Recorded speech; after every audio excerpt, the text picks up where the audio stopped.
Hi friend. नमस्कार। कैसे हैं आप लोग? ठीक हैं तो? अरे ठीक ही होंगे, क्योंकि कहा जाता है ना, जिसकी जैसी भावना होती है उसे वैसे ही लोग दिखाई देते हैं। तो हम हमेशा सकारात्मक सोचते हैं दोस्तों, इसलिए हमेशा आपको साथ मुस्कुराते हुए मिलते हैं। हर बार आप हमारे इस वीडियो को देखते हैं, कहीं ना कहीं कुछ सीखते हैं। और मैं हर चीज़ को जो समझाता हूँ, किसी न किसी चीज़ के इंटरलॉकिंग करके ही समझाता हूँ, ताकि आपको अच्छी से समझ पाए। हमें ये पता है दोस्तों कि मैं जो बोलूँगा वो सब बनी बनी बातें रहती है, लेकिन अगर हम किसी उदाहरण के स्वरूप, किसी कहानी के माध्यम से आपको समझाते हैं, तो कहीं न कहीं वो सच्ची घटना पर आधारित ही हो जाती है। तो चलिए, हर बार जिस तरह से आपको समझाते, सिखाते, बताते आए हैं, और आज भी इस वीडियो में मैं आपको कुछ समझाने ही आया हूँ कि आजकल, आज के इस कलयुग में अधिकतर जो ज़्यादा यस बोलता है, देखिएगा हमेशा दुखी में रहता है, और जो ज़्यादा नो बोलता है, नहीं बोलता है, वो क्षण भर के दुख होता है, उसके बाद वो ठीक ही होता है। मैं अब इस चीज़ को विस्तार से समझाना हूँ। लोग इनकार करते हैं, हमें खराब लगता है। हम किसी चीज़ से उम्मीद रखते हैं, किसी को कुछ विश्वास पर कुछ बोल पड़ते हैं और उससे कुछ चाहते हैं, अगर वो सामने वाला ना कर दे तो हमें खराब लगता है। तो समझिए इस कहानी के माध्यम से, एक समय एक चिड़िया जंगल में रहा करती थी। वैसे तो बहुत सारी चिड़िया, बहुत सारे पशु पक्षी जंगल में रहा करते हैं।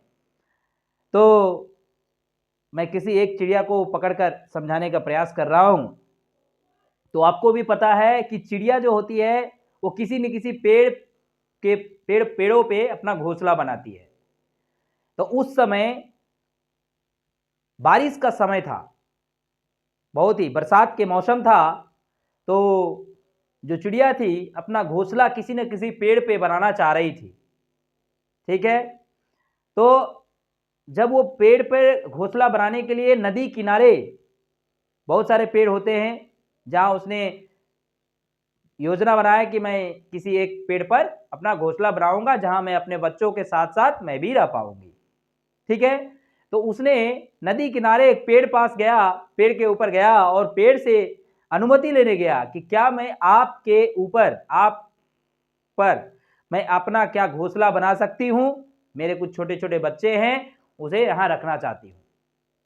तो उस नदी किनारे जो पेड़ थे, जिसे पहली बार वो मिलने बात करने गया, तो उस पेड़ ने इस चिड़िया को साफ इनकार कर दिया और बड़ी ही क्रूरता से बोला था कि नहीं, हमारे पेड़ पे घोंसला नहीं बनाना है, हम नहीं रहने देंगे। बहुत ही नोट तरीके से बात करिए। तो चिड़िया को उस समय थोड़ा खराब लगा ही होगा। अरे चिड़िया क्या, हम लोग भी उस जगह पर रहते तो बुरा लगता ही। तो उसने फिर से बगल वाले पेड़ पास गए। जब उस पेड़ ने इनकार कर दिया तो बगल वाले पेड़ पास गए और फिर वही क्वेश्चन रिपीट किया कि मैं अपने कुछ बच्चों के साथ आप पर घोंसला बनाना चाहती हूं और रहना चाहती हूं ये बरसात के मौसम में।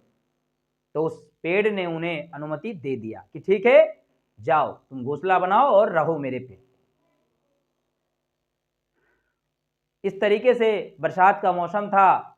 एक दिन तेज बारिश हुआ, तेज बारिश, घनघोर बारिश, आंधी सब आया।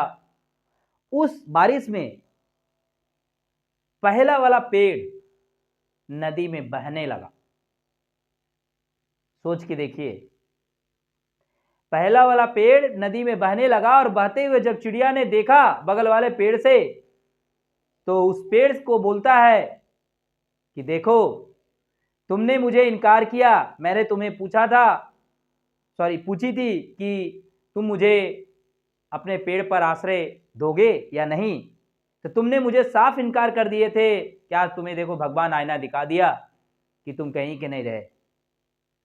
तो पता है, बहुत ही सुंदर भाव से, शांत मिजाज से पेड़ ने उत्तर दिया, पहला बहता हुआ, कि मुझे पता था कि तुम्हें बुरा लगा होगा, लेकिन क्या करें, मुझे तो ये भी पता था कि हमारी पेड़ की जो जड़ें हैं वो कमजोर है, वो मेरी कमजोर थी, मैं इस बरसात को नहीं झेल पाऊंगी, इसलिए मैंने तुम्हें आश्रय बनाने नहीं दिया।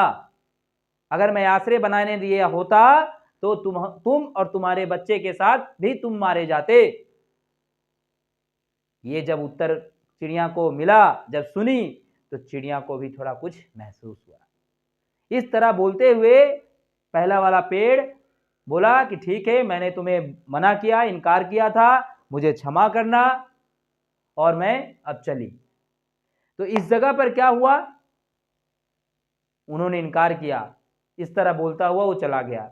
इससे ये पता चला, हमें इससे ये सीखने को मिला दोस्तों, कि अगर कोई इनकार मुझे कर रहा है किसी चीज के लिए, तो हो सकता है उस इनकार में, उस ना में हमारी सिक्योरिटी छुपा हो, हमारी खुद की सुरक्षा हो सकता है वो अपनी तरफ से नोट बहुत ही क्रूर भाव से बोला हो, लेकिन उसके क्रूरता में हमारी चिंता छिपी हो।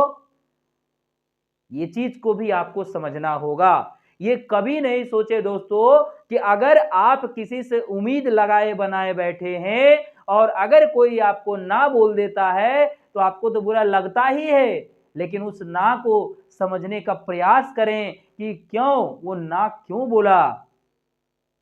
मैं बस यही समझाने के लिए इस वीडियो को बनाया कि आप समझ पाओ कि अगर आपको समाज में, आसपास में लोग, परिवार में अगर कोई किसी चीज के लिए ना कर रहा है तो उसका पहले अर्थ समझो, मतलब समझो, और ना हो सके तो ठीक है, अरे भाई मन को समझाओ और वहां से रास्ता फेरो। हो सकता है बात तो सही है, यहां तो आपको साफ पता चल गया कि किसकी सुरक्षा के लिए बात किया गया पेड़ ने। ये क्रूरता उसकी ही सुरक्षा के लिए दिखाएगी। आज वो चिड़िया और उसके बच्चे जिंदे हैं, नहीं तो वो अगर बोलती हाँ तो वो भी उसी के साथ चली जाती। तो ठीक उसी प्रकार से हमें भी ये पड़ेगा कि अगर हम किसी से उम्मीद लगाए बनाए बैठे हैं, अगर कोई ना नहीं बोल रहा है तो हो सकता है कोई बात है, हो सकता है हमारी सुरक्षा हो, कोई ना कोई अनहोनी से टलने वाले। ये हमारी भी एक पर्सनल एक्सपीरियंस है, मैं आपको क्या बताऊं, हम अपने जीवन में लास्ट लगभग ये घटना हमारे साथ भी हुआ है। मैं आपको बताऊंगा, एक बार 2017 में ये हुआ था, ये फ्रेंडशिप के टाइम में हुआ था, मेरा कॉलेज टाइम में। और ये बात सही है, जब मैंने कुछ समय बाद, कुछ दिनों के बाद देखा तो पता चला मैं बच गया, बहुत ही बुरी बला से, बहुत ही बड़ी परेशानी से बचा था।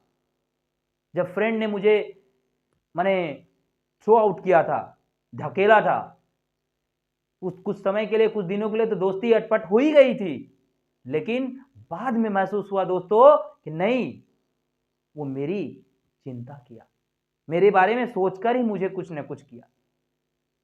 तो बस आपको बस यही समझाना था कि आप किसी के ना को ना के रूप में ना लें, बल्कि उसे अपने सुरक्षा के रूप में लें, उसे अपने बचाव के बारे में लें, उसे अपने चिंतन के बारे में लें। हो सकता है सामने वाला आपके बारे में अच्छा सोच रहा हो, कुछ अच्छा होने, कुछ गलत ना होने देना चाहता हो, ठीक है। तो बस जिससे हर बार आप वीडियो को देखते हैं उसी तरह से आप इसे भी अच्छे से देखें, लाइक करें, सब्सक्राइब करें, कमेंट करें, और जितना हो सके दोस्तों आप लोगों के बीच में, फ्रेंड के बीच में, ग्रुप के बीच में शेयर करना ना भूलें। ये बहुत जरूरी चीज है, क्योंकि हमें सीखना और सिखाने का जो ललक है वो बनाए रखना है। फिर तो आप जानते हैं कि अगर आप जितना 10 शब्द सीखते हैं तो आप किसी को 5 2 शब्द सिखाने लायक बन जाते हैं। तो फिर मिलेंगे आपसे अगली वीडियो में, तब तक के लिए आप अपना ख्याल रखिएगा, और इस बोर्ड में दिए गए जो पंक्तियां लिखते हैं उस पर थोड़ा सा फोकस कर लिया कीजिएगा। कुछ ज्यादा विशेष लिखते नहीं है, जैसा कि आप देख पा रहे होंगे कि जीवन में सबसे कठिन दौर वह नहीं है जब कोई तुम्हें समझाता नहीं है, बल्कि सबसे कठिन दौर तब होता है जब तुम अपने आप को नहीं समझ पाते। सही बात है ना। देखिए, आपका परिस्थिति जितना भी जटिल हो या हमारा, सबसे पहले खुद को समझाना पड़ता है, सबसे पहले हमें खुद उससे लड़ना उझलना पड़ता है, नहीं तो बाद में ही ना कोई दोस्त या कोई अच्छा महान ज्ञाता या कोई साधु महात्मा समझाता है, पहले तो खुद को संभालना पड़ता है। ऐसे समझिए ना कि आप किसी नाले में या किसी गड्ढे में गिरने वाले हैं और गिर गए, गिरते गिरते आप अपने आप को बचा लिए, कहीं हाथ पकड़ लिए, इससे क्या हुआ, पहले आपने खुद को बचाया, तब जाके किसी की नजर पड़ी तो कोई रस्सा फेंका, आपको पकड़ा या कोई हाथ दे के खींचा। समझ पा रहे हैं ना? तो बस इसी तरह अपना प्यार बनाएं और फिर से मिलेंगे आपके अगली वीडियो में। तब तक के लिए जय हिंद।